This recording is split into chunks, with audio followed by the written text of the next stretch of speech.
संकीर्तनितपृतरो कमलायताक्षो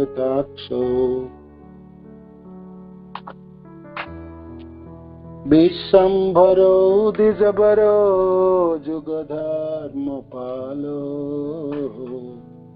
वन्दे जगत्प्रियकरो करुणावतारो। करुणावतार श्री श्री चैतन्य महाप्रभु की जय। श्री श्री नित्यानंद गोसाई की जय।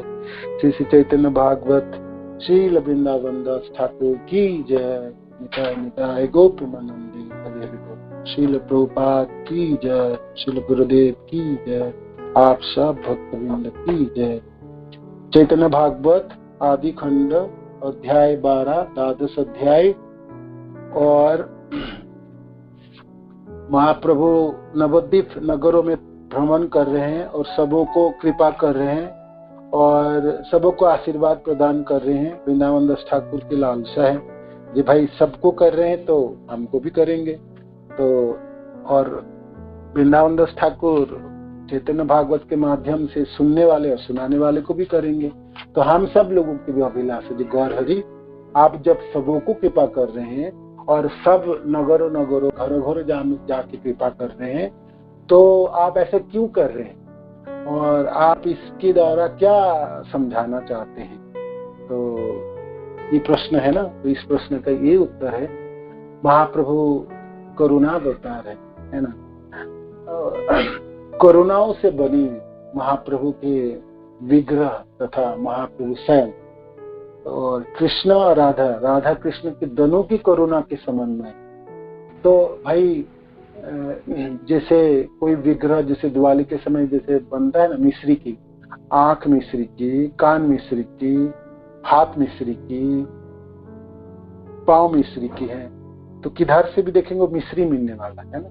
तो करुणाओं से बनने वाले शरीर व विग्रह तो करुणा ही दिखाने वाले देने वाले हैं।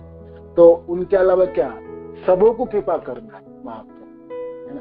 महाप्रभु के नाम लेने से भी कृपा मिलने वाला है, महाप्रभु की लीला पढ़ने से भी कृपा प्राप्त करने वाला है, महाप्रभु की जनों के बारे में सोचने से कृपा प्राप्त करने वाला है। तो क्यों महाप्रभु नवद्वीप धामों में घूम रहे हैं और घरों घरों जा रहे हैं? कृपा वितरण के, अपने जनों की, अधम जनों की, पतित जनों की, सबों को कृपा वितरित करने के लिए महाप्रभु ने ऐसे अद्भुत लीला की, है ना। ये इस प्रश्न के उत्तर हो सकता है। ठीक है माता जी, हरे कृष्ण। आपके अभिष्ट माता जी के कल के प्रश्न थे जो महाप्रभु ऐसे क्यों घूम रहे सब जगह, घूम घूम के क्या करना चाहते हैं, है ना। तो ये है जैसे श्रीधर के खोला वेचा श्रीधर के साथ जो लीलाएं हैं, तो महाप्रभु क्या दिखाना चाहते था? वो जो उनके केले चाहिए था, वो केले के पत्ते चाहिए था, या खोला वेचा श्रीधर की कुटिया के ऊपर जो लौकी थे वो उनको लाना था जबरदस्ती? प्रेम के आदान प्रदान किए। भगवान भक्त के प्रति प्रेम करते हैं तो प्रदर्शन कैसे करें, है ना। लड़ेंगे, झगड़ेंगे, आदान प्रदान करेंगे, भाव विनिमय करेंगे, है ना। सिर्फ राजा है, राजा प्रजा नहीं है, तो उस राजत्व में किस तरह के राजा? और सिर्फ प्रजा ही प्रजा है, राजा नहीं है, तो फिर क्या प्रजा की बात? ऐसे ही भगवान से भगवान कृष्ण अकेले खड़े हैं और कोई है नहीं, उनके प्रेमी जन नहीं है, तो फिर क्या कृष्ण कृष्ण, है ना। और सिर्फ भक्त ही है, उनके प्रेमी जन है, कृष्ण नहीं है, तो फिर क्या प्रेमी जन? दोनों हो और दोनों के साथ आदान प्रदान, तभी ना आस्वादन है, रसास्वादन है। तो ये अपने जनों के साथ विहार करते समय गौर हरि प्रदर्शन कर रहे हैं। मुरारी गुप्त को कहते हैं, तुम तो वैद्य घरों की है ना, तो वो लता पताओं की रस निकाल के जड़ी बूटी बनाओ और वहीं रहो। व्याकरण पढ़ने की जरूरत तुमको है नहीं, और ये तुम्हारा दिमाग में जाने वाला नहीं है ना समझने। मैं पढ़ते समय ये श्लोक की मैं सोच रहा था कि गौर हरि आपने प्रेमी जनों के साथ व्यवहार करते समय कैसे उल्हाना दे रहा है, जो आप तो जड़ी बूटी बनाओ, घर पे रहो, व्याकरण पढ़ो, है ना। कारण तुम्हारा दिमाग में जाएंगे नहीं, तुम अकेला पढ़ने के प्रयास करो, मेरे पास आओगे नहीं, मैं आपको समझा सकता हूँ किंतु समझोगे नहीं, तो फिर जाओ घर पे जड़ी बूटी बनाओ, यहाँ क्यों पढ़ने के लिए आते हैं? मुरारी गुप्त है जो उनके प्रियजन है, पार्षद है। तो आपने के बिना भगवान अकेले रहना ही नहीं चाहते, अपने प्रेमी जनों के बिना वो अकेले कभी भी नहीं रहना। कभी रहते ही नहीं है कृष्ण। गौर हरि भी कभी अकेला कैसे रहे? अपने जनों के साथ बात वितरण करेंगे, तर्क वितर्क करेंगे, खुद पर पराजय हो जाएंगे या पराजित कर देंगे। हारने से भी उनके जीत है और जीतने से तो जीत ही है। कृष्ण लीलाओं में खेलते समय भगवान कृष्ण हमेशा थोड़ी जीतते थे, वो बहुत हारते थे। और जब भी हार गए तभी मधुमंगल कहे, देख कान्हा चीटिंग मत करना, इस समय तू हार गया। अब देख बात हुआ था, जो हारेगा उसको उसके कंधे में चढ़ के उनको घुमा के लाना पड़ेगा, जो जीते। तो चल अब कंधे में चढ़ जाता हूँ, घुमा के ला भांडिर बनो के उस दृश्य। तो भगवान के कंधे में उनके सखा चढ़ा।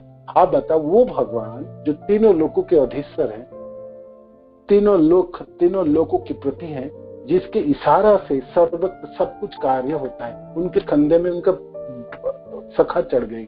तो ये भाई, ये जो लीला है ये तो प्रेम की लीला है। तो गौर हरि की नगर भ्रमण की लीलाओं भी प्रेम की लीला ही है। तो ये सब कथा हमने सुने और अपार आनंद देने वाला है। बात तो सही है, चैतन्य भागवत तो आनंद की, रसों की, अमृत की धारा ही है। वृंदावन ठाकुर खुद भी कहते हैं, ये जो चैतन्य भागवत है ये आदि खंड, ये तो रसों की खान है तथा अमृत की धारा ही है ना। और तो ये सब लीला हमने सुने। आज सची माता आप ऐश्वर्यों के दर्शन करेंगे, तो इसकी वर्णन है। सची देवी विविध ऐश्वर्य दर्शन, श्लोक संख्या 214 से शुरू है। ठीक है, आज की क्लास 214। विष्णुद्वारे बसिलेन गौरांग सुंदर, चलिला पड़ुआ वर्ग जार जथा घर। देखी प्रभु पूर्णमासी चंद्रेर उदय, वृंदावन चंद्र भाव हईल हृदय। अपूर्व मुरली ध्वनि लागिला करीते, आई बोई आर केह न पाई सुनीते। विष्णु द्वारे बसिलेन गौरांग सुंदर, चलिया पड़ुआ वर्ग जार जथा घर। अब पढ़ाने की कार्य समाप्त हो गई, सबको पढ़ा दिए। तो पड़ुआ शिष्यजन सब अपने अपने घरों में जाने लगे, है ना। और महाप्रभु तो सोचा होता है ना, तो विष्णुदार शब्द की क्या अर्थ है मैं आपको घर आकर श्री गौरांग सुंदर विष्णुद्वार पर बैठ गए और विद्यार्थी वर्ग सब अपने अपने घर चले गए। भगवान विष्णु के जहाँ पर विग्रह रखे थे वो विष्णुद्वार हुआ घर वहां पर। तो महाप्रभु वहां पर पढ़ा रहे थे सबको। सब पढ़ने के बाद सब चले गए, तो वहां पर बैठे हैं भगवान विष्णु के सम्मुख बैठे हैं। देखी प्रभु पौर्णमासी चंद्र रोदय, वृंदावन चंद्र भाव हुईल हृदय। तो पूर्णिमा के संध्या थी, तो पूरे चंद्रमा को देख के गौरांग सुंदर की वृंदावन चंद्र की भाव हृदय में जागृत होने लगे। भगवान कृष्ण की भावना है ना, पूर्णिमा की रात्रि देख के। अपूर्व मुरली ध्वनि लागिला करीते, आई बोई आर के हो ना पाई सुनीते। तो मुरली बजाने लगे। भगवान कृष्ण मुरली बजाते हैं ना चंद्रमा चांदनी रातों में। तो ऐसी भावना हुई तो मुरली की ध्वनि सुनाई दी। तो ध्वनि कौन सुन रहे हैं? नवद्वीप वासी के बाकी लोग नहीं सुन पा रहे, सिर्फ आई सुन पा रहे। आई सच माता सिर्फ सुन पा रहे, और कोई नहीं सुन पा रहा। त्रिभुवन मोहन मुरली सुनी आई, आनंद मगन मूर्छा गेला से ठाई। तो त्रिभुवन के मोहित करने वाले मानो कि भगवान कृष्ण के मुरली की ध्वनि आपको सुनाई दे, दिल्ली में भी सुनाई दे, तो आप तो पागल हो जाओगे जी। और इतनी मीठा ध्वनि होगी जो आपके हृदय को अचंबित करने वाले, है ना, प्रेमासक्त करने वाले हैं। और आप बिल्कुल स्थिर नहीं रह सकते, स्तंभित हो जाएंगे। इतनी सुंदर ध्वनि कहाँ से आ रहे, है ना। तो आए सची माता भी सोची जी, ये त्रिभुवन मोहन मुरली, तीनों भवन को, माने इस 14 प्लेनेटरी सिस्टम में 14 लोगों को भी मोहित करने वाले भगवान कृष्ण की मुरली ध्वनि है ना। भगवान कृष्ण जब मुरली बजाते थे तो मनुष्य की बात के पशु पक्षी वृक्ष वो सब जोर उठते, सब स्तंभित हो जाते और ध्वनि सुनने के लिए मानो कि अपने कान खड़े करते। तो भाई वृक्ष के पास कान कहाँ से है? उसके पत्ते हैं, उसके तने हैं, वो पूरे सब कुछ सुनने के लिए प्रयत्न करते। हिरण भी अपने दोनों कानों को खड़े करके सुने। पशु पक्षी सब आकर्षित हो जाते थे भगवान की इस मुरली ध्वनि से। तो मनुष्यों की क्या बात है और भक्त जनों की क्या बात है। और तो ये तो सची माता है, जगन्माता है। तो उनको सुनाई पड़ी और आकर्षित हो गई और आनंद मगन मूर्छा गेला से उठाए। ये कहाँ से आ रहे, कौन सा जगह से ध्वनि उत्पन्न हो? तो आनंदित होके वहां पर ढूंढने लगे खनिक, और फिर सुन के मूर्छित हो गई। ध्वनि सुन के मूर्छित हो गई, अचेतन हो गई और गिर पड़ी धरती के ऊपर। सची माता की दशा हुई। क्षणिक चैतन्य पाई स्थिर करी मन, अपूर्व मुरली ध्वनि करे न समन। जब थोड़ी सी चेतना आई तो फिर मन को स्थिर किए और फिर सुनने के लिए फिर प्रयत्न करें। अपूर्व मुरली ध्वनि करे न समन, फिर उनको वही ध्वनि सुनने, है ना, मुरली की धुन सुनाई पड़ी, बांसुरी की धुन सुनाई पड़ी। जेखाने बसिया छे गौरांग सुंदर, सेई दिके सुनिले न बंशी मनोहर। जहां पर गौरांग सुंदर बैठे थे, बैठ के पढ़ा रहे थे, सारे शिष्य तो चले गए, तो खुद बैठे हैं और पूर्णिमा के चांद को देख के भगवान के मनों में आई बात कि मुरली बजा तो नहीं रहे थे, मुरली उनको बजाते नहीं थे, महाप्रभु मुरली नहीं बजाते, किंतु है तो कृष्ण ही है ना। तो भावना किए तो मुरली बजने लगी, उनकी जो दिव्य मुरली हो बजे तो ध्वनि सुनाई, आई को सुनाई दी। तो आई अचेतन हो गई और फिर जाग उठी। तो देखिए जहां गौरंग, जहां निमाई बैठे हैं, वहां से ये ध्वनि आ रही है। सही दिखे सुनी लेन वंशी मनोहर, अद्भुत सुनिया आई लबा हीरे, देखे पुत्र बसिया छे विष्णु रे दुआरे। ये अद्भुत वंशी के ध्वनि सुनकर सची माता वहां पर बाहर आए और आके देखे जो पुत्र है उनको, निमाई उनके पुत्र, वो तो विष्णु के द्वार में बैठे, मैंने जहां पर भगवान विष्णु की मूर्ति है तो उसके सामने बैठे हैं। तो दरवाजे के सामने बैठे, विष्णु द्वार में, विष्णु के घर पे जहां भगवान विष्णु की मूर्ति रखा हुआ। आर नहीं पाए न सुनिते वंशीनाद, पुत्र हृदय देखे आकाशेर चांद। फिर जब वहां पहुंचे बस फिर सती देवी उस वंशी ध्वनि को और ना सुन सकी एवं पुत्र के हृदय आकाश में पूर्ण चंद्र को देखने लगी। सची माता अद्भुत मुरली ध्वनि सुनकर बाहर आई और आकर देखा कि पुत्र विष्णु द्वार पर बैठा है। जब भी वो बाहर आ गई तब आप सुनाई नहीं दी, है ना। और देखिए जहां पर निमाई बैठे थे और वहां पर आई सती देवी उस वंशी ध्वनि को और ना सुन सकी एवं पुत्र के हृदय आकाश में पूर्ण चंद्र को देखने लगी। पुत्र बक्ष देखे चंद्र मंडल साक्षाते, विस्मित हैया आई चाहे चारी भाते। तो देखे अपने पुत्र निमाई के वक्ष में चंद्रमा उदित हो गए, चांद जैसे मानो को वहां से उग रहे। चांद तो आकाश में है, आज पूर्ण चंद्रमा, वहां भी चंद्रमा है और अपने पुत्र के वक्ष से, सीने से भी चंद्रमा को और देख के सची माता अचंभित होगी, विस्मित होगी, ऐसा कैसा है ना। ज्योति पुंज है निमाई के सीने से। विस्मित हैया आई चाहे चारी भाते, और चारों तरफ उन्होंने देखने लगा उनको, ये इतना ज्योति कहाँ से, ज्योति के पुंज कहाँ से है। गृह आसी बसी आई लागिला चिंतिते, की है तो निश्चय किछु ना पारे करीते। फिर घर के बीच आ गए, आके फिर बैठ गए, बैठ के सोचने लगे आई सती माता, ये हाय हाय, ये मैं क्या सुन रहा। कभी तो मुरली की ध्वनि सुनाई देते हैं, कभी तो मैं चंद्रमा की ज्योति पुंज दिखाई दे रही, हो क्या गया मेरे को। और कोशिश कर रही थी सची माता समझने के लिए, जे ये क्यों हो रहा है, कहाँ से और सब क्यों देख पा रहा हूँ। तो कुछ समझ ही नहीं आ रही, नापारे करी थी, कुछ निश्चय नहीं कर पाई। यही मत कत भाग्यवती सची आई, जत देखे प्रकाश ताहर अंत नाय। तो जगन माता सची देवी की क्या भाग्य है ना, भाग्यवती है। तो जतो देखे प्रकाश ताहर अंत नाय, इतने कभी कभी प्रकाश देखते हैं, इतने तरह तरह के प्रकाश देखते हैं, उसे कोई अंत नहीं, कोई सीमा नहीं है। कौन दिन निशा भागे सची आई सुने, गीत गीत वाद्य जंत्र बाई कत शत जने। कभी कभी रात्रि के समय सती माता सो रही थी, तो नींद खोल गए तो सुनते हैं कितने लोग बजा बजा रहे थे, गा रहे थे, नाच रहे थे। सती माता सोच रही कौन गा रहे, कौन बजा रहे और नाच भी कौन रहे। ये तो सोए हुए अकेला, और आंख नींद खोल गए तो आंख तो बंद है, किंतु सुनाई सब कुछ दे रहा है। जब कोई लोग नाचते हैं तरह तरह के, मानो कि नूपुर पहन के नाच रहे, तो भाई पाओ की जो थिरकने की आवाज वो तो सुनाई देंगे, नूपुर भी सुनाई दे, किंकनी सुनाई दे, और बाजा बाज रहे तरह तरह के, मृदंग आदि वाद्य जंत्र भी बाज रहे, उसके आवाज भी सुनाई देते। तो गीत वाद्य जंत्र बाई कत शत जन, कितने मानो कि हजारों लोग जैसे गा रहे, नाच रहे, है ना, नृत्य कर रहे।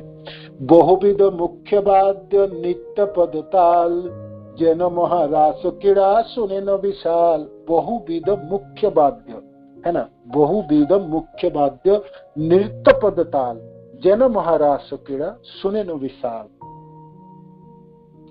तो किसी दिन सची माता रात्रि में सुनती कि सहस्र जन बाजों के साथ गीत गा रहे और बहुत प्रकार के वाद्य बजाकर पदताल के साथ कहीं पर विशाल महारास नृत्य हो रहे। हजारों हजारों लोग समाहित हुए और सब नाच रहे, तो नाच रहे तो सारे चरणों की जो ताल दे रहे और वो सब शब्द सुनाई देते हैं, और वाद्य बाज रहे, बड़े बड़े वाद्य बाज रहे, उसके भी शब्द सुनाई देते हैं। तो सची माता रात्रि के समय कभी कभी दर्शन करते थे।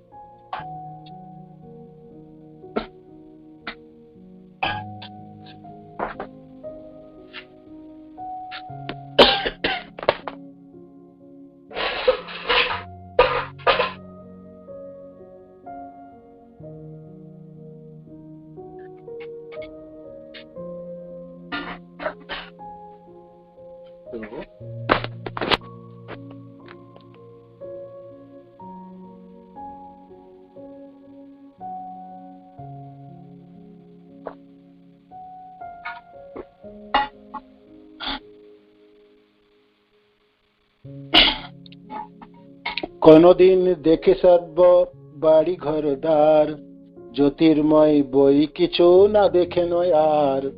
किसी किसी दिन देखते हैं सची माता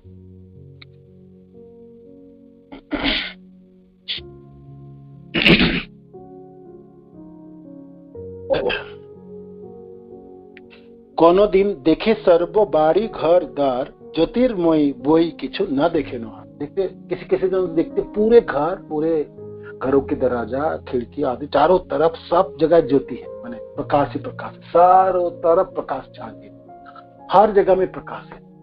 तो किछु ना देखना, जो प्रकाश के अलावा और कुछ नहीं। कोनो दिन देखे अति दिव्य नारीगण, लक्ष्मी प्राय सबे हस्ते पद्म विभूषण। किसी किसी दिन देखती है आई सची माता, जो लक्ष्मी के समान सब दिव्य स्त्रियां और हाथों में कमल फूल लेके और अलंकार से आभूषित सब घरों में आ गए हैं।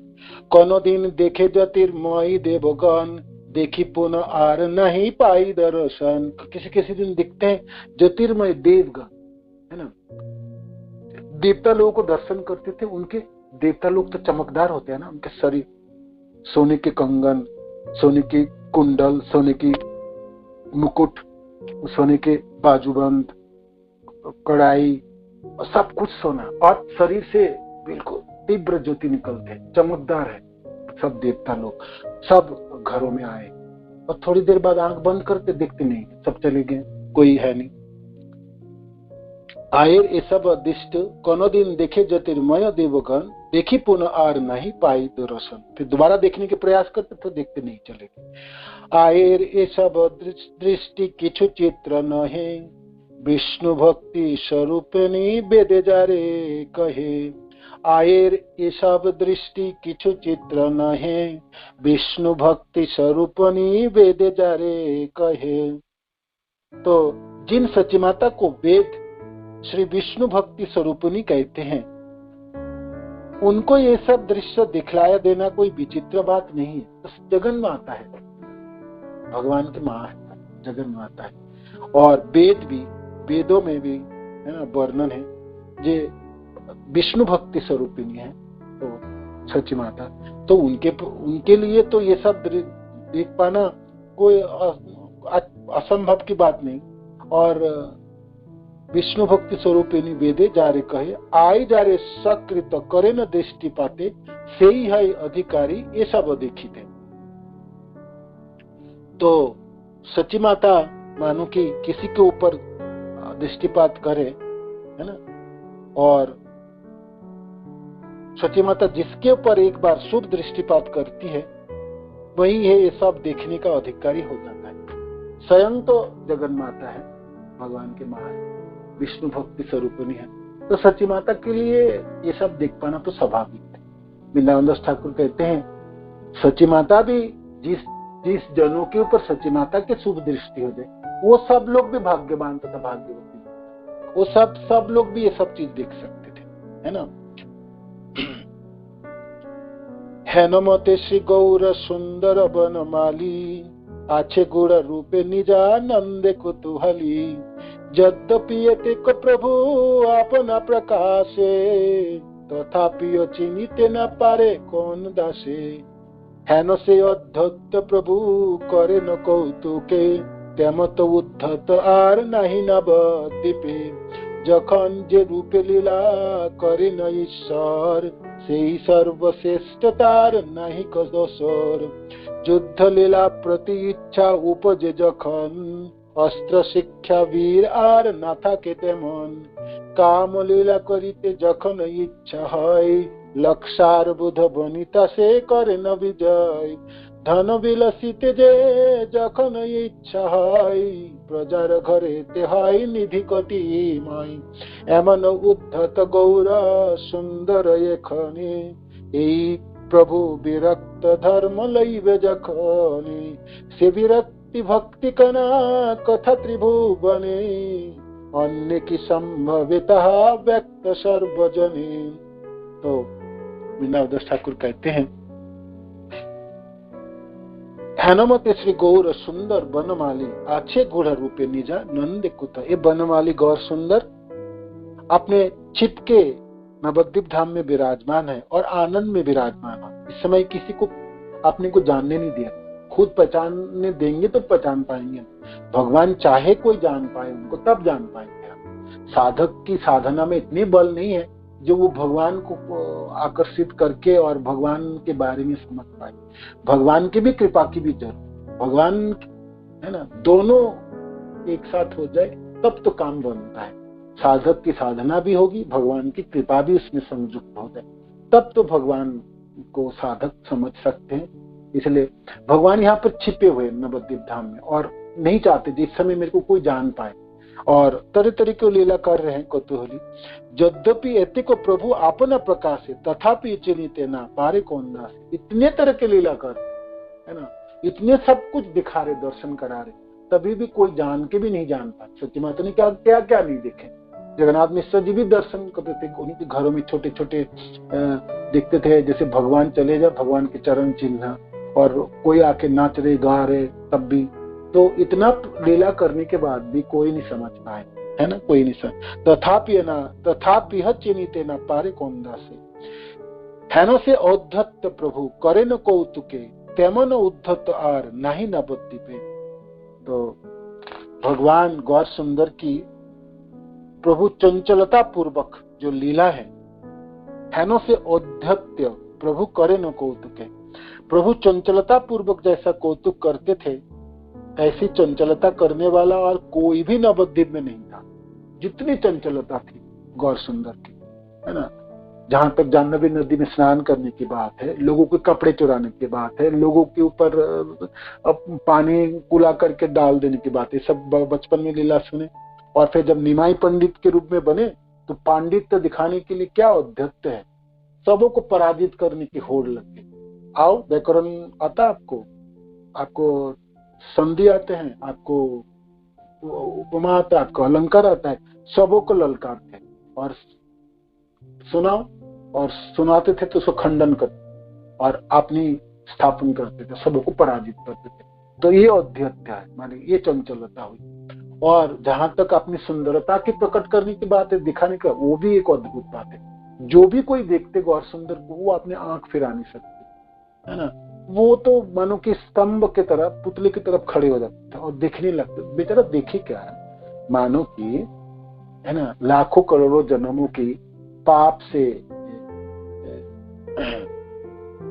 दुखियारी जीव के सामने गौरांग सुंदर खड़े हो जाए तो बेचारा देखे तो क्या देखे, चरण देखेंगे, घुटने देखेंगे, वस्त्र देखेंगे,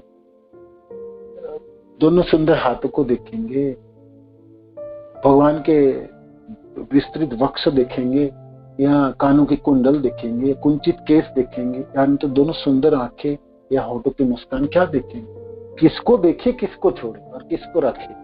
तो एक साथ मानो कि रूपों की बौछार हो तो किसको रखे, किसको छोड़े। तो सारी इंद्रियों से प्रयत्न करता है जीव, तो आंखों से देखने की, कानों से सुनने की, मानो कि सारी इंद्रियों आंख हो जाए तो फिर देख ले भाई, है ना। तो जब इंद्रिया इतनी आकृष्ट हो जाता है तो स्थिर हो जाता है, स्तंभित हो जाता है, और जैसे पुतले की तरफ खड़े, जैसे पुतले खड़े रहते हैं, जैसे पुतले बनाने वाले पुतले को बना के खड़े कर दो तो कैसे लगता है, खड़ा हुआ एकदम, है ना, स्तंभित, इधर उधर हिलने वाला नहीं। ऐसे कोई भी गौर सुंदर को दर्शन करते तो स्तंभित हो जाते, वो भूल जाते थे वो क्यों जा रहे थे, कहाँ जा रहे थे, क्या करने जा रहे थे, तो देखते रह जाते। और महाप्रभु दर्शन देके, गौर सुंदर दर्शन देते हुए चले जाते थे। भाई पुस्तक हाथ लेके जा रहे, नहीं तो अपने पड़ुआ शिष्य जनों के साथ जा रहे, या अपने भक्त जनों के साथ मुकुंद आदियों से बात करते हुए जा रहे, ये सब दृश्य। तो वृंदावन दास ठाकुर कहते हैं कितने तरह तरह के लीला किए भगवान गौर सुंदर, किंतु कोई पहचान नहीं पाए, है ना, किसी ने भी पहचान नहीं पाए। और मानो कि उनकी जो चंचलता पूर्वक लीलाएं हैं तो वो तो अद्भुत है, और ऐसा चंचलता तो और किसी को नहीं, ऐसे अद्भुतता तो किसी नवद्वीप में और किसी व्यक्ति नहीं कर सकते। जखन जे रूपे लीला करे न ईश्वर, से ही सर्वश्रेष्ठ तार नहीं को दोसर। जो भी लीला उन्होंने की उसमें श्रेष्ठ है, बिल्कुल फर्स्ट क्लास, है ना, प्रथम श्रेणी की, द्वितीय श्रेणी तृतीय श्रेणी है नहीं, और उनके बराबरी कोई नहीं कर सकता। पढ़ने की बात आई तो छात्र के रूप में फर्स्ट बॉय, है ना, शास्त्र की व्याख्या करने की बात आई सर्वोपरि, पंडिती करने की बात आई तो निमाई पंडित सर्वत्र, है ना, सुंदरता की बात आई सबसे सुंदर है ना, बुद्धिमान की बात आई सबसे बुद्धिमान, और प्यार से बात करने की बात है तो बोलने में इतने मिठास है, उतने मिठास तो किसी की बात नहीं, और व्यवहार करते समय स्निग्धता है तो सबसे हर जगह में प्रथम श्रेणी के, द्वितीय श्रेणी भगवान क्यों बने, है ना, असम भगवान के समान कोई नहीं, उसके ऊपर तो कोई नहीं, सब नीचे है ना।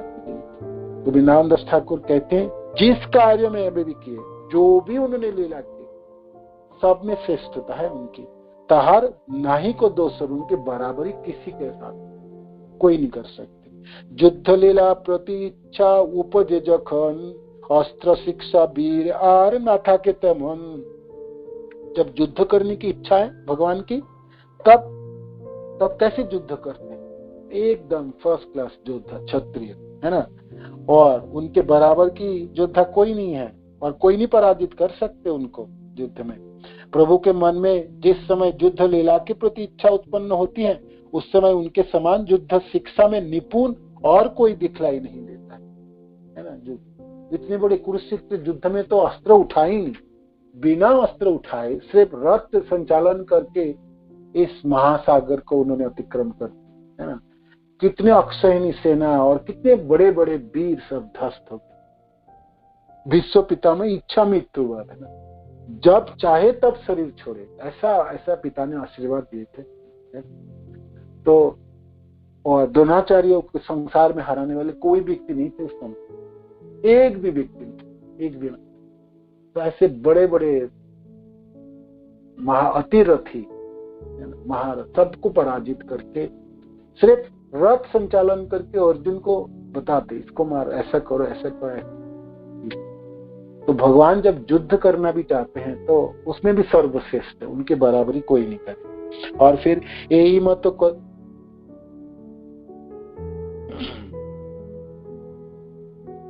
काम लीला करीते जखन इच्छा है लक्षार बुध बनिता से करे न बुझाए।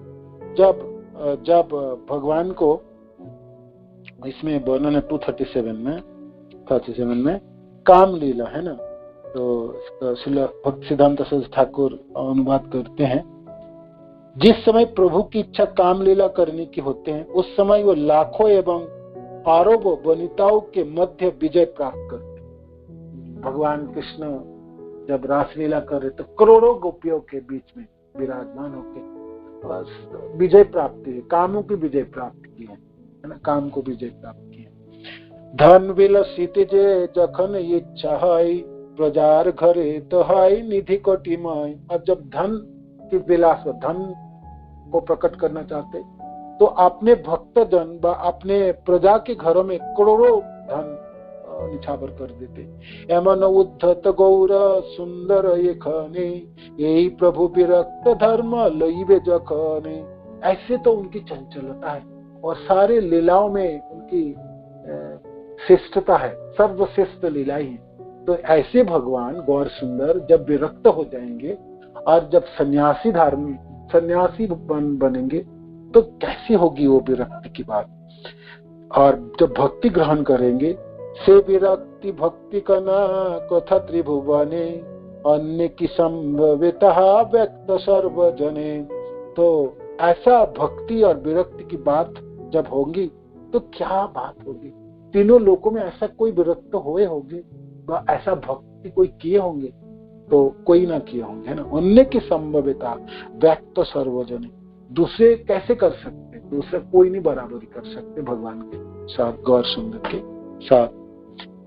तो ऐसे करके सची माता की विविध ऐश्वर्य दर्शन समाप्त हुई। आगे श्रीवास पंडित में भर्त्सना करेंगे महाप्रभु को। निमाई पंडित है ना, और श्रीवास पंडित तो भाई भक्त है, तो क्या भर्त्सना कहे तो वो आगे सुनते हैं।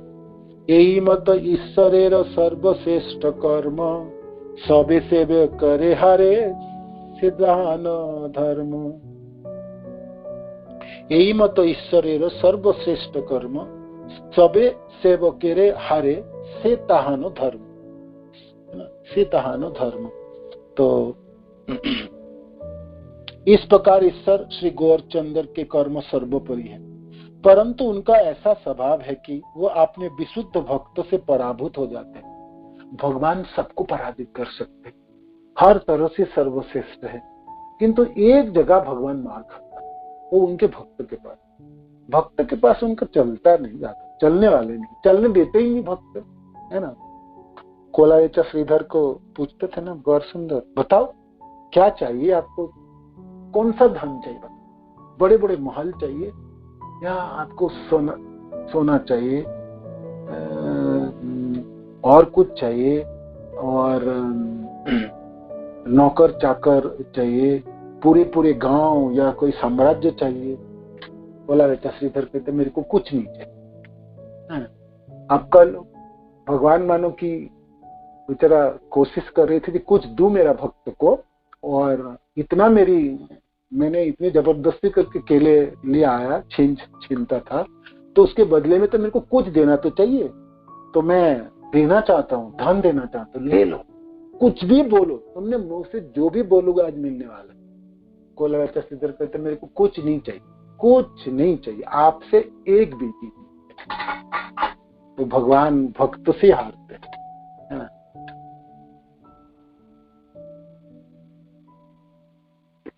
वो लीला होगी अब यहाँ पर वर्णन करेंगे वृंदावन दास ठाकुर भक्त से कैसे हारेंगे। देखो, सबे सेवक करे हारे से तहानो धर्म। भगवान अपने भक्त के साथ हार जाते हैं ना, हार के भी उनको बहुत आनंद होता है, भक्त के साथ हार के। ये उनके धर्म देखा जाए शास्त्र में यही है। भगवान हर बहुत समय अपने भक्त के साथ रह के, भक्त के साथ प्रतिद्वंदिता करके पराजित भी हो जाते हैं, हर तरह से, प्रेम से भी, आदान प्रदान से भी, सब चीजों में पराजित हो जाते हैं। एक दिन प्रभु आई सेन राजपथे 5-7 पड़ुआ प्रभुराचारी भीते। नवद्वीप के राजपथ में निमाई पंडित चले जा रहे, उनके साथ उनके शिष्य है 5-7 शब्द है, 5 हो गई या 7 होगी, मैंने है उनके शिष्य लोग घिरे हुए चारों तरफ। निमाई पंडित चले जा रहे राजपथों के ऊपर। व्यवहार राजयोग्य वस्त्र परिधान, अंगे पीत वस्त्र सबे कृष्ण समान। तो भाई पंडित हैं और सारे शिष्यों के अध्यापक हैं, तो स्वाभाविक उनके जो पोशाक है वो राजा की जैसे पोशाक है पहने, माने चमकदार पोशाक पहने हैं। अंगे पीत वस्त्र पीताम्बर धारण किए हैं जैसे भगवान कृष्ण धारण करते हैं। अधरे तांबूल कोटि चंद्र शिवदन, लोके बोले मूर्तिमंत यही की मदन। अधरे तांबूल पान चिबाते हुए चले जा रहे।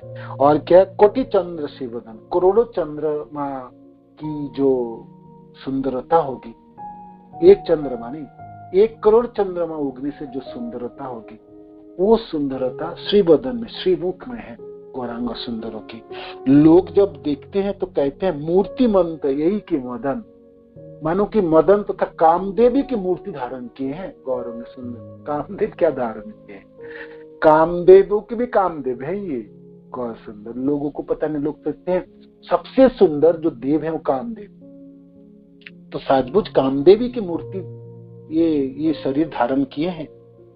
ललाटे तिलक ऊर्ध पुस्तक शिखरे, दृष्टि माते पद्म नेत्रे सर्व पाप हरे। ललाटे तिलक ऊर्ध पुस्तक शिखरे, दृष्टि मात्रे पद्म नेत्रे सर्व पाप हरे। ललाट में तिलक, ऊर्ध पुंड तिलक है ना। भाई ब्राह्मणों के पुत्र हैं निमाई पंडित, और हाथ में पुस्तक है, श्रीकर पुस्तक, दृष्टि मात्रे पद्म नेत्रे सर्व पाप हरे। और किसी को देख ले, कमल नयन है ना, दोनों आंख तो कमल के फूलों की तरह, और किसी को ऊपर देख ले तो उसके सारे पाप हर, सारे पाप हर। गौरांग सुंदर नवद्वीप के राजपथ में चले जा रहे, हाथ में पोथी है और अपने छात्रों के साथ है, बातें करते हुए चले जा रहे होंगे, किसी शास्त्र की बात करते होंगे, और चारों तरफ देखते हुए जा रहे हैं। और पीताम्बर धारण किए हैं, अधर में, होंठ में पान खाए हैं, तंबुल। तो पानों की जो लाल रक्तिम है ना, पानों चिबाने से लालिमा होती है ना, तो होठों में लालिमा है। और मूर्तिमंत तो कामदेव है, तो किसी को एक बार देख ले तो उनके सारे जीवनों के पाप हर ले, पीनामदास ठाकुर कहते हैं। ऐसे निमाई पंडित चले जा रहे पड़ुआ के साथ। स्वभावे चंचल पड़ुआर वर्ग संगे, बाहु दलाइया प्रभु आई से न रंगे। स्वभावे चंचल, खुद चंचल है गौर सुंदर है ना। इस समय निमाई पंडित है, मानो कि अंग भंगिमा में जो मेरे समान है कौन, आओ कोई कुछ पूछना चाहते पूछ लो, या कोई कुछ समझना चाहते तो समझा देता हूं आपको। कोई शास्त्र की मर्म नहीं समझ में आता तो मेरे से पूछो, या मेरे शिष्य जनों से पूछो। सब जैसे दलों के नेता आपने चिल्ले चामुंडी से चलता है ना, तो कैसे चलता है, मैंने अंग भंगिमा उनकी कैसा है, ये राजा की तरह है, हम लोगों से कौन जीते है ना। तो सबों की ऐसे भावना है। बाहु दोलाई या प्रभु आई से न रो, हाथ को एक बार इधर उधर ऊपर करते हुए मैंने आनंद के साथ चले जा रहे, जैसे इस राजपथ में हमारी अधिकार है और हम लोगों के समान तो कोई ना नवद्वीप में। बात तो सही है, यह गौर सुंदर, आपके समान कौन होंगे भाई, और किसकी इतनी साहस होगी जो आपके सामने खड़े हो। किंतु हाँ, एक बात है गौर सुंदर, रास्ते के किनारे में जो आपको एक बार देख लेंगे तो उनके जीवनों के पाप तो भस्मीभूत हो जाएंगे, या आपके आंख किसी के ऊपर पड़ जाए तो उसके जीवनों के पाप तो नष्ट हो जाएंगे। तो ऐसे चले जा रहे थे एकदम है ना, चंचलता की प्रतीक गौर सुंदर अपने शिष्य जनों के साथ। दैव पथे आईसन पंडित शिवास, प्रभु देखी मात्र तान हईल महाहास। तो दैव जोग में उसी रास्ते में तो श्रीवास ठाकुर चले आ रहे थे। प्रभु देखी मात्र तान हईल महाहास, निमाई पंडित को देख के हंसने लगे श्रीवास प्रति। प्रभु देखी ताने देखी प्रभु करी लेनो नमस्कार, चिरजीवी हऊ बोले श्रीवास उदार। तो जब उनको देखे तो महाप्रभु ने नमस्कार किया। तो महाप्रभु जब नमस्कार किए तो श्रीवास ठाकुर कहते चिरजीवी हो बोले श्रीवास उदार। हास्या श्रीवास बोले कह देखी सुनी, कत चली आछ उद्ध तेर चूड़ामणि, कति चली आछ उद्ध तेर चूड़ामणि। तो हंसते हुए श्रीवास ठाकुर कहते हैं एक बात बताओ, कहाँ जा रहे हो? उद्ध तेर चूड़ामणि, चंचलता की चूड़ा माने अहंकार की बिल्कुल पराकाष्ठा। जैसे कोई व्यक्ति जो अहंकार, जैसे जिसकी विद्या की अहंकार, जिसकी सुंदरता की अहंकार, जिसके जस की अहंकार होगा ना, तो अहंकार मत तो ही अहंकार से ग्रसित व्यक्ति कैसे चलता है, उसका चलन में, उसका बोली में, उसके चाल में, उसका ढंग सब दिखाई पड़ती है ना। उसका बोलने की जरूरत नहीं, उसके अंग भंगिमा में पता चल जाता है उद्धत व्यक्ति की है। तो भगवान गौर सुंदर इस समय ये लीला कर रहे थे जो मेरी बराबरी कोई नहीं, मेरे आप सब लोग तो मेरे सामने कीड़े मकोड़ों की तरह, माने किसी को कोई बुद्धि नहीं है, सब निपात मूर्ख है ना। हालांकि भगवान की अद्भुत लीला है, श्रीवास ठाकुर देख के समझ गए तो हंसने लगे। श्रीवास ठाकुर तो भक्त हैं, तो समझ पाए थे कि देखो कितना उद्धत है, और उसके चाल में, चलन में, इसके अंग भंगिमा में वो उद्धत झलकती है। तो कहते हैं कहाँ जा रहे हो और किस जगह पे जा रहे हो? कृष्ण न भजिया काल की कार्य गुआओ, रात्रि दिन निरवधि कहने बा पड़ाओ। भगवान कृष्ण को ना भोज के भजना करके समय क्यों गवा रहे हो, और रात दिन लोगों को क्या पढ़ाते हो? कर लो जी आप गौर सुंदर, आप प्रश्न के उत्तर दो। आपके सामने तो भक्त खड़े हैं, आपके पूछ लिए जी। आप तो भगवान कृष्ण के बारे में कुछ बोलते नहीं, ना सुनाते हो ना सुनते हो, है ना। पूरे समय किस कार्य में गवाते हो, है ना, व्यय करते हो, व्यतीत करते हो, और रात दिन पढ़ाते हो भी। तो क्या पढ़ाते हो? पढ़े कौन लोग कृष्ण भक्ति जानी बारे, से यदि नहीं लतबे विद्या की करे। लोग पढ़ाई करता है, क्यों करता है? लोग इसलिए पढ़ना सीखता है जो भगवान कृष्ण को जान पाए। तो से यदि नहीं लो और कृष्ण को नहीं जान पाते तो उस विद्या में क्या लाभ है? बताओ क्या लाभ है उस विद्या में? एते के सर्वदा व्यर्थ न गवाओ काल, पढ़िला तो ये कृष्ण भजो सकाल। एते के सर्वदा व्यर्थ न गवा काल, इसलिए सारे समय तो ऐसा ना व्यतीत कर दो। पढ़िला तो एबे कृष्ण भजो सकाल। तो अब तो पढ़ाई हो गया, जो पढ़ाई वढ़ाई था, पंडिती हो गया, सब कुछ हो गया। अब तो भगवान कृष्ण को भजन कर लो, है ना। अब तो समय आ गया। 253 सिद्धांत ठाकुर की अनुवाद देखते हैं। तब श्रीमन महाप्रभु ने हंसकर कहा, 253 है ना, तो एक सेकंड है।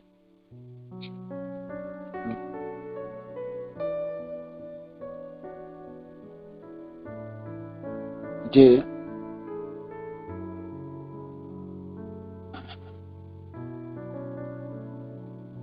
श्री कृष्ण भजन ना करके अपने समय को क्यों नष्ट करते हो, और तुम रात दिन निरंतर किस लिए पढ़ाते हो? लोग पढ़ते किस लिए? कृष्ण भक्ति जानने के लिए। यह यदि नहीं हुआ तो फिर विद्या से क्या लाभ है? इसलिए तुम निरंतर अपने समय को व्यर्थ नष्ट मत करो। पढ़ तो लिए, आप शीघ्र ही श्री कृष्ण भजन आरंभ करते। श्रीवास ठाकुर कहने लगे, जे अब तो पढ़ाई हो गया, पंडित तो तुम बन गए, निमाय पंडित के नाम से तो पूरे प्रख्यात हो गए। तुम्हारा शिष्य लोग भी बहुत कुछ पढ़ाई कर लिए, सारे व्याकरण पढ़ लिए, सारे टीका पढ़ लिए, सारे व्याख्या हो गए, सारे श्लोक रट लिए। तो आप तो कृष्ण की भजन कर लो। हासी बोले महाप्रभु सुनो हो पंडित, तुम्हार कृपा से होइबे निश्चित। हंसते हुए महाप्रभु कहने लगे, हे पंडित सुनो, आप कृपा करेंगे ना ये भी हो जाएगा, आप कृपा कर दो तो कृष्ण भजन भी कर लूंगा। तो भगवान गौर सुंदर अपनी लीलाओं से दर्शन कर, भगवान की कृपा के बिना कृष्ण भजन ना होगी, है ना। ये आप कृपा कर दीजिए तो ये काम भी मेरे हो जाएंगे, निश्चित हो जाएंगे। ए तो बोले महाप्रभु हसिया चलीला, गंगा तीरे आशीष सहित मिलीला। इतना बोल के हंसते हुए महाप्रभु चले गए और गंगा के तट में आके सारे शिष्य जनों से मिले। गंगा तीरे बसिले न श्री सचिनंदन, चतुर्दिगे बेड़िया बसिला शिष्यगण। गंगा नदी के तट पे बैठे, बीच में श्री सचिनंदन, गौरांग सुंदर और चारों तरफ उनके शिष्य, है ना, बैठे हैं, महाप्रभु बीच में। ये दृश्य तो लुभानीय बात। वृंदावन दास ठाकुर इसी दृश्य की वर्णन बहुत जगह में, नवद्वीप धामों में गौर सुंदर, गौरांग सुंदर बीच में बैठे हैं, निमाई पंडित, उनके सारे शिष्य घिर के बैठे निमाई पंडित सुनने के लिए, और सारे की निगाह तथा दृष्टि गौरांग सुंदर की तरफ, सब में महाप्रभु को दर्शन करने के लिए और उनसे सुनने के लिए उत्सुक है। जैसे वन भोजन लीलाओं में, कृष्ण लीला में भगवान कृष्ण बीच में है, सारे उनके सखा घिर के बैठे, कोई भगवान के पीछे नहीं है, माने भगवान के पिछड़ा कोई नहीं देख रहे, सारे सम्मुख में। अद्भुत है ये बात, है ना। भगवान के मुख सर्वत्र है, सब जगह है और सम्मुख में है।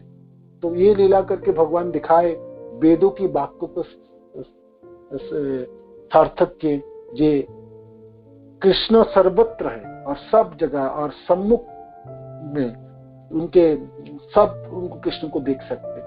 इसलिए गोप सखा सब कृष्ण, भगवान कृष्ण के मुख ही देखते थे, श्रीमुख। बेसों को पीछे भी बैठे हो तो पीठ नहीं दिखाई, भगवान कृष्ण के श्रीमुख को दर्शन कर। इसलिए यहाँ पर भी जितने भी गौरांग सुंदर के शिष्य है ना, घिर के बैठे हैं, तो सब महाप्रभु के श्रीमुख को दर्शन कर रहे हैं, उनके श्रीमुख से कुछ बोल रहे है ना, तो वो सब श्रवण कर रहे। पीठ तो कोई देख ही नहीं पा रहा, है ना। सर्वत्र पानी, भगवान के हाथ सर्वत्र है, भगवान के मुख सर्वत्र है, भगवान की आंखें सर्वत्र है, भगवान के वाणी सर्वत्र है। वेदों की इस बातों को सार्थक कराती है। ये दृश्य बहुत लुभानी है। वृंदावन दास ठाकुर इनके वर्णन बहुत जगह करे, इससे पिछले भी किए, यहाँ पर भी किए, आगे। और शिष्य से घिरे हुए गौर सुंदर के अनुपम सौंदर्य के वर्णन पूरे अध्याय है, कैसे दिखने लगते हैं गौरांग सुंदर। कटी मुखे से सभा न पारी कहीते, उपमा अवतार नहीं देखी त्रिजगत। करोड़ों मुख में उस सभा का वर्णन कोई नहीं पाएंगे, और ऐसी उपमा भी नहीं है, तीनों जगत में ऐसा उदाहरण भी नहीं है। कौन सा उदाहरण मैं लाऊं और कैसे उदाहरण दूं? क्योंकि ये जो शोभा है ना, गौर सुंदर बीच में बैठे, उनके सारे शिष्य घिर के बैठे और सामने गंगा जी बह रहे, गंगा नदी के तट पे बैठे। ये दृश्य, ये जो झांकी है, इसकी शोभा तो मैं वर्णन नहीं, करोड़ों मुख में शोभा को वर्णन किया जाए तभी भी कमी पड़ेगी, और उपमा भी नहीं है मेरे पास तीनों जगत में। चंद्र तारा गणबा बलि बसे हो नई, सकल अंक तार कला क्षय विद्रिह। मैंने चंद्रमा या तारा के साथ इसका उपमा दूं तो वो उपमा भी ठीक नहीं होगा। चंद्रमा तो घटती बढ़ती रहती है और उसमें कलंक भी है, किंतु है ना, तो फिर उपमा कैसी होगी? सर्वकाल परिपूर्ण ये प्रभुर कला, निष्कलंक ते ही से उपमा दूरे गेला। किंतु गौरांग सुंदर तो निष्कलंक, इनकी प्रभा तो हमेशा ही रहती है, ये कभी घटते बढ़ते नहीं है। चंद्रमा तो घटती बढ़ती है, तो मैंने मानो कि उपमा दूं, जो चंद्रमा बीच में है, चारों तरफ तारागण है, तो फिर ये उपमा भी ठीक नहीं है ना। चंद्रमा में कलंक है, किंतु ये निष्कलंक गौरांग सुंदर में कोई कलंक तो है ही नहीं, और उनकी सुंदरता कोई घटती बढ़ती तो है नहीं, एक जैसे ही रहती है हमेशा। बृहस्पति उपमाओ दीते न जो जाई, तेह एक पक्ष देव गणेर सहाय। और मैं बृहस्पति का उपमा दूं तो तेह एक पक्ष देव गणेर। बृहस्पति ज्ञान में बिल्कुल पारदर्शी, दक्ष है, किंतु एक तरफा है, वो सिर्फ देवता लोगों को सहायता करते हैं, दानव लोगों को नहीं सहायता करेंगे। ये प्रभु सबार पक्ष सहाय सबार, अतएव से दृष्टांत न है इहार। किंतु ये जो गौरांग सुंदरी तो सबों को सहायता करते हैं, इनके लिए कोई एक पक्ष व विपक्ष नहीं है, सब इनके सपक्ष है। तो ये दृष्टांत तो भी नहीं होगा। कामदेव उपमा दिवस हो नई, तेह चित्ते जागिले चित्तेर छबहाई। कामदेव की उपमा दूंगा, देखने में इतने सुंदर स्वयं कामदेव है, तो वो भी ठीक नहीं होगा। तेह चित्ते जागिले चित्तेर छय है, तो कामदेव हृदय में आने से फिर कामना जागृत होती, ये हम जानते हैं शास्त्र। ये प्रभु जागिले चित्ते सर्व बंध छय, परम निर्मल सुप्रसन्न चित्त है। कामदेव जब हृदय में आ जाते हैं तब कामनाएं जागृत होती है। किंतु ये गौरांग सुंदर की जो झांकी जब हृदय में आ जाती है तो सारे कामनाएं चली जाती हैं, और परम निर्मल सुप्रसन्न चित्त है, हृदय प्रसन्न हो जाते, निर्मल हो जाते, सुप्रसन्न हो जाते। तो फिर ये उपमा भी ठीक नहीं। कामदेव के साथ उपमा दूंगा, ये भी नहीं चलेगा, ये उपमा नहीं। यही मत सकल दृष्टांत यज्ञ नहीं, सबे एक उपमा देखिया चित्त लय। इसलिए ये सारे उपमा ठीक नहीं है। एक चीज है, मैं आपको देता हूँ, क्या है? कालिंदिर तीरे जन सिनंद कुमार, गोपबिंद मध्य बसी करिला बिहार। एक उपमा हो सकती है। वृंदावन दास ठाकुर कहते जमुना नदी के तट पे कालिंदिर तीरे जन श्री नंद कुमार, नंद बाबा के पुत्र है ना, भगवान कृष्ण, गोप वृंद मध्य बसी करेला बिहार। आपने गोप सखाओं के बीच बैठ के जो बिहार लीला किए, वो दृष्टांत हो सकते। से ही गोप वृंद लय से ही कृष्ण चंद्र, बुझी दिज रूपे गंगा तीरे करे रंग। उनके सारे गोप वृंद आज इस गंगा तीर में है, और वो जो कृष्ण चंद्र बुझी दीज रूपे, ये ब्राह्मण के रूप में गंगा तीर में बैठे हैं, है ना। वो कृष्णचंद्र, ये तो ब्राह्मण है, और चारों तरफ जो उनके शिष्य है वो सब गोपवृंद है। ये उपमा हो सकता है। गंगा तीरे जे जे जने देखे प्रभु मुख, से पाई अति अनिर्वचन वचनी अशोक। गंगा के तट पे जो जो लोग गौरांग सुंदर को दर्शन करते थे, उनके अद्भुत आनंद उत्पन्न होते थे। वृंदावन दास ठाकुर की लालसा है ना, अभिलाषा है।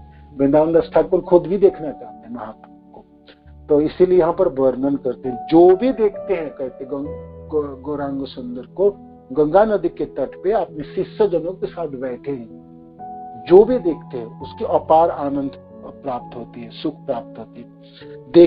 देखिया प्रभु तेज अति विलक्षण, गंगा तीरे काना कानी करे सर्वजन। इस गौरांग सुंदर के तेज प्रकाश को देख के, जो अति विलक्षण था, अति मनोहरी था, अद्भुत था, गंगा तीरे कानाकानी करे सर्वजन। गंगा के तट पे जो भी लोग उस समय उपस्थित थे, सब बोलने लगे एक दूसरे को, केह बोले एतो तेज मानुषेर नाई, केह बोले ये ब्राह्मण विष्णु अंश है। कोई तो कहते थे इतना प्रकाश इतने तेजमय किसी मनुष्य का नहीं हो सकता।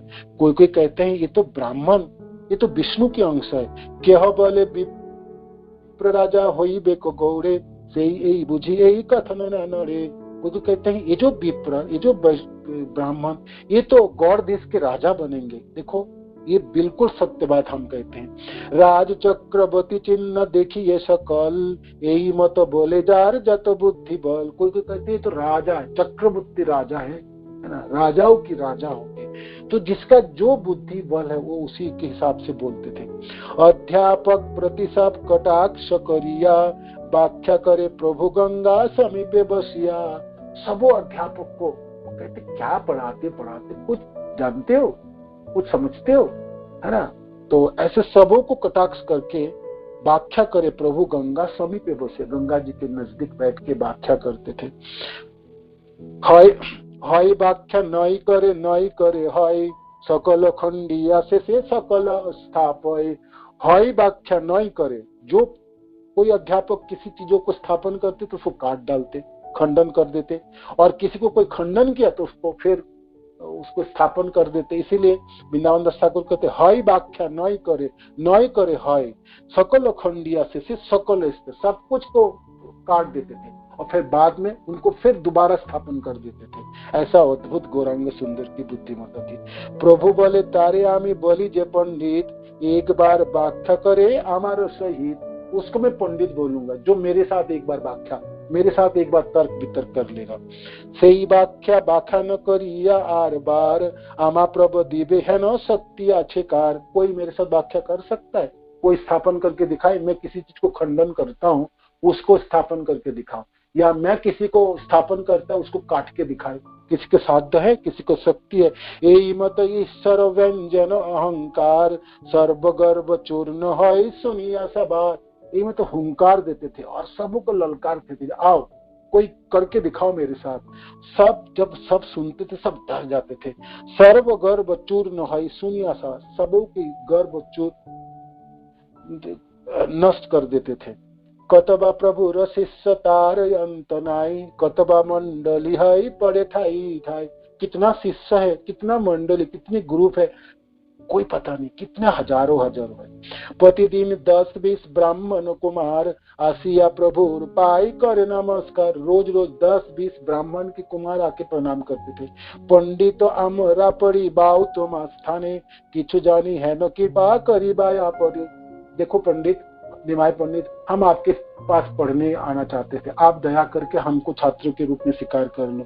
भालो भालो हासी प्रभु बोले न बचन, यही मत प्रतिदिन बारे शिष्य। अच्छा अच्छा, आ जाओ आप भी पढ़ने आ जाओ, आप भी आ जाओ। रोज रोज शिष्य बढ़ते चली जा रहे थे गौरांग सुंदर की। गंगा तीर शिष्य संगे मंडली करिया, वैकुंठेर चूड़ामणि आछे न बसिया। गंगा के तट पे सारे शिष्य को लेके जो मंडली, जो वो बैठे हैं, देखो कैसे देखने लगता है जैसे कि वैकुंठ चूड़ामणि आछे में वैसे वैकुंठ पति जैसे बैठे हैं अपने जनों के साथ। चतुर्दी के देखे साहब भाग्यवंत लोग, सर्वनवद्वीपी प्रभु प्रभावे अशोक।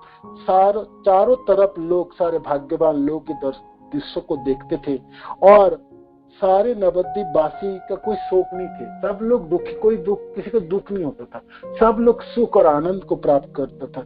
से आनंद जे भाग्यवंत देखिले, कौन जन आछे तार भाग्य बलि देख। जो लोगों ने ऐसा दृश्य को देखा, इस झांकी को जिसने देखा, क्या भाग्य है उसका, उसके भाग्य की क्या कोई सीमाना नहीं रहते। से आनंद देखिले जे सुकृति जन, ताने देखिले ओ खंडे संसार बंधन।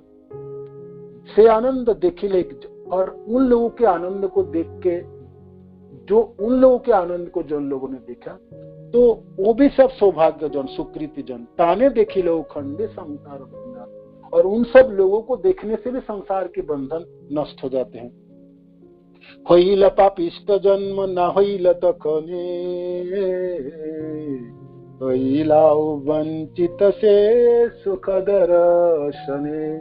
वृंदावन दास ठाकुर रोने लगे, हाय हाय मेरा पापिष्ट जीवन है, मैंने क्यों नहीं उस समय जन्म ले लिया, है ना।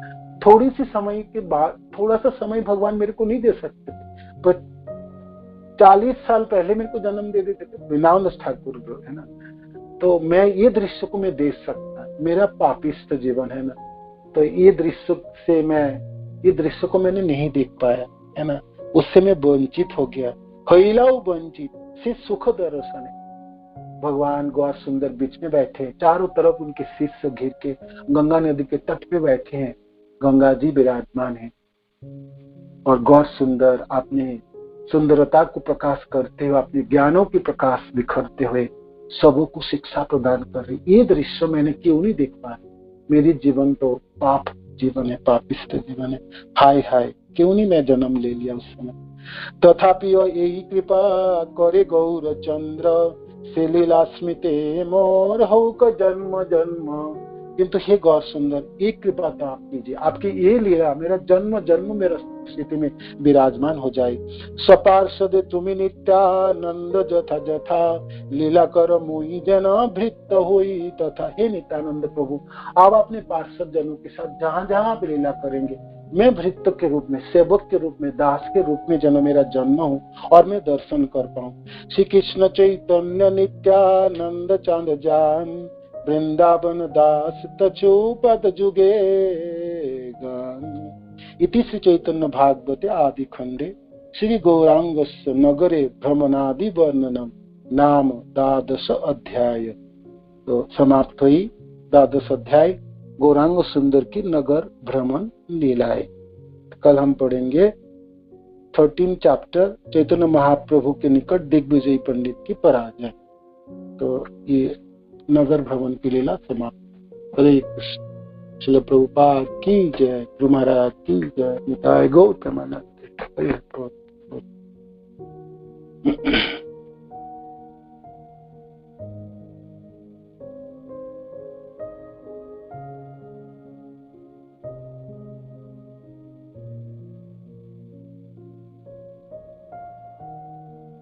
तो कोई प्रश्न है, कोई कुछ ऐड करना चाहते कर सकते, 1-2 मिनट। हरे कृष्ण। हरे कृष्ण। प्रणाम। धन्यवाद। प्रणाम। हरि बोल। आपने जैसे बताया कि वृंदावन दास ठाकुर अगर 40 साल पहले आए होते तो ये सारी लीलाओं को चैतन्य महाप्रभु के देख पाते। और प्रभु जी कभी कभी आप बताते हैं कि जैसे शिवानंद सेन जी की टोली में भी अगर हम जा पाते तो प्रभु जी ये सब जैसी भावनाएं हैं तो प्रभु जी हम लोग के अंदर मतलब स्वाभाविक रूप से नहीं आ पाता। मतलब जैसे आपने बोला तो हमने सुन लिया, वृंदावन ठाकुर यहाँ पे रो भी रहे हैं उसके लिए। प्रभु जी हमारे ये टाइम गैपिंग की वजह से है कि मतलब हमारी ये अभी हमारे इतना शुद्धिकरण नहीं हुए हैं कि हमें इस प्रकार की भावना आ नहीं पाती। तो प्रभु जी मतलब हम लोग क्या कर सकते हैं मतलब इसके लिए? वृंदावन दास ठाकुर ने दूसरे श्लोक में वर्णन किए, ये ठीक है मेरी भाग्य नहीं है आपकी लीला प्रत्यक्ष दर्शन करने के लिए, क्योंकि उस समय मेरा जन्म ही नहीं हुआ। तो ठीक है, किंतु एक कृपा है गौर सुंदर आपकी थी, जहाँ आपकी उस लीला मेरा हृदय में हमेशा विराजमान रहे, है ना। आपकी लीला के स्मरण कर पाओ, या आप जहां जहां भी लीला करेंगे, मेरी कहीं भी जन्म हो, अगली बार जन्म हो, तो मेरे को दास के रूप में मैं कृपा कीजिए, सेवक के रूप में, जैसे मैंने आपकी दासत्व कर पाऊं, है ना। मम जन्म निजन्म भगवदा जन्म जन्म में आपके भक्ति प्राप्त, आपके सेवक के रूप में मेरा परिचय हो, है ना। ये तो ये अभिलाषा तो हम कर ही सकते। हे गौर सुंदर, आपकी जो लीला जो वृंदावन दास ठाकुर चैतन्य भागवत में वर्णन किया, कृष्णदास कविराज गोस्वामी चैतन्य चरितामृत वर्णन को, वो लीला हमारे हृदय में स्फुरित हो जाए और हम इसको स्मरण कर पाए जीवन दशा में, जीवन काल में, और जब शरीर छोड़ते समय तब भी, जब भी हम स्मरण कर पाए। और ये अभिलाषा जहाँ भी मेरा जन्म हो तो आपके सेवकों के बीच में जन्म हो, जैसे आपके लीलाओं को फिर अच्छी तरह से और मनन कर पाऊं। इस जीवन में कमी पड़ गया तो अगले जीवन में फिर मनन कर पाऊं। तो वृंदावन दास ठाकुर ने ऐसे अभिलाषा व्यक्त की, तो हम भी ऐसे अभिलाषा कर सकते हैं। शिवानंद सेन के टोलियों में मेरे को तो सबसे अच्छा लगता है, वो टोलियों में जब मैं मन करता हूँ, जो कुलिया गांव के सब लोग जाते थे, एक भी बंद नहीं थे, छोटे से बड़े से। बाकी सब गांव से तो ठीक है, चुने चुने भक्त लोग जाते थे। कुलिया गांव की तो हर बच्चा, बूढ़े, स्त्री, सब जगह पूरे गांव खाली। तो मैं सोच रहा था कि गांव रहता कैसे, मतलब देखभाल कौन करता। गौरहरी हरी कृपा है, महाप्रभु भगवान तो कुछ भी कर सकते। सब लोग वापस आते थे अपने घर पर, सब ठीक रहता था, फिर रहते थे, फिर 3-4 महीने बाद फिर दोबारा शुरू करते थे जाते। अद्भुत है ना, अद्भुत है भगवान की सब जो लीलाएं हैं, ये सब दृश्य झांकी दिव्य है ना। तो अपार आनंद प्रदान करने वाला, आप जितने भी मनन करेंगे, जितने भी ध्यान करेंगे, इससे आपको उतनी आनंद प्रदान। आप सोचते रहिए कि गंगा नदी के तट पे महाप्रभु बैठे हैं बीच में, और सब उनके शिष्य जन बैठे और महाप्रभु कुछ बोल रहे हैं, है ना, हाथों के संचालन करके। ये दृश्य लुभाने वाले, बहुत सुंदर है। दोनों सुंदर हाथों से समझा रहे अपने शिष्य जनों को। ठीक है, इस समय कृष्ण कथा कम है, व्याकरण की बातें भी कह रहे, तो व्याकरण समझाते समय भी भगवान समझा रहे, तो किसी श्लोक को रटाते समय भी भगवान रटा रहे। तो क्या अनुपम दृश्य होगी ना वो, हर दृश्य। इसलिए मैंने कहा ना, वृंदावन दास ठाकुर की आंखें यहाँ लगी, जो मेरे क्या अभागा जन्म मेरा, मैं थोड़ी सी पहले जन्म लेता तो मैं दर्शन ना भी कर पाऊं। तो हे गौरांग महाप्रभु आप कृपा कीजिए। तो हम सब लोग भी यही प्रार्थना है, हे गौर हरि आप कृपा कीजिए, आपकी लीला जहाँ जहाँ हो, या आपकी लीला हम सबों के हृदय में स्फुरित हो। है ना, स्फुरत वह सचिनंदन। चैतन्य चरितामृत में भी कविराज गोस्वामी कहते हैं ना, सची माता के पुत्र आप सबों के हृदय में स्फुरित हो, ये मेरी आशीर्वाद है तथा मेरा प्रार्थना है। तो हम सबों के भी यही बात, ये गौर सुंदर, हे सचिनंदन आप हमारे हृदय में स्फुरित हो, ये हम सबों की प्रार्थना है। गुरुदेव की कृपा से, श्रील प्रभुपाद की कृपा से सची माता के वो पुत्र सचिनंदन सबों के हृदय में स्फुरित हो। हरे कृष्ण। हरे कृष्ण। धन्यवाद। थैंक यू, बहुत सुंदर आपने बता दिया। मुझे आपने जो बताया वो तो ठीक है, लेकिन ऐसी इच्छा करते हैं कि जितना भी जन्म हो, हर जन्म में आपसे चैतन्य चरितामृत सुनने का मौका मिलता रहे।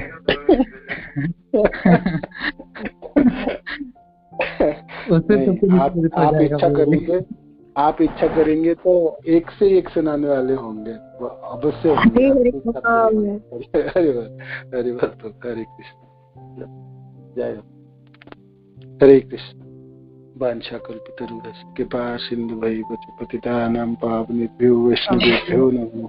श्रील प्रभुपाद की जय, गुरु महाराज की जय, आप सब भक्तवृंद की जय। गो प्रेम।